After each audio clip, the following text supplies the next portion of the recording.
Hey y'all, I'm back again, back again. So while I'm sitting here, or should I say standing here at the moment, in silence, enjoying my peace while everybody's gone,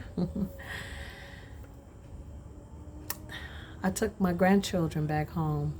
I say probably about 2 weeks ago, and I had them for almost a month, just 4 days shy of a month, and thinking about how I had to discipline them while they were here. And don't mind the house. It may look some kind of way, but we're doing some things here. Um, but I had them just 4 days shy of 30 days. It's my first time doing that. And I want to make it a tradition where I get the grandchildren at least a month out the summer every year. You know how it was if you have a certain, if you're Gen X, you spend time at your grandparents' house. Okay, we'll just put it like that. And I want to have that tradition for my grandkids.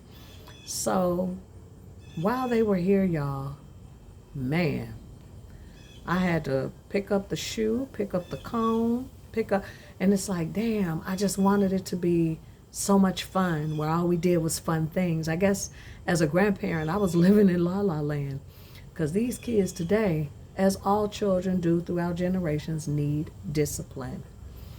And I was telling my husband, I said, I guess they ain't gonna like me when they go back home. They're probably gonna be so glad to go.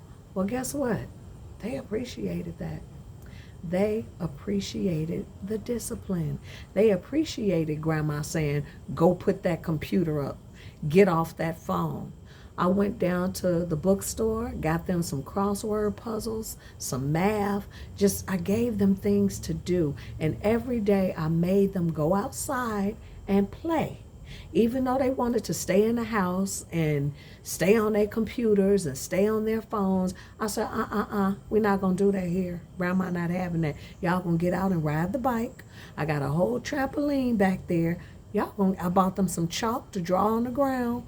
I may post some videos of that, but I truly enjoy being a grandmother, and when my kids was little, I enjoyed doing things with my children when they were little. So it makes me think about that scripture, spare the rod, spoil the child. And that is so true. That is so true. If you love your children or your grandchildren, you're going to discipline them. And that don't mean beat them to the point of abuse, right? See, this is how you know the difference between discipline and abuse.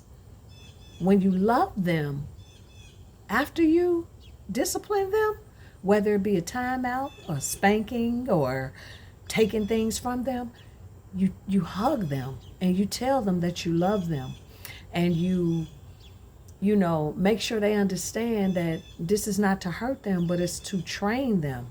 You got to have that understanding with them, right?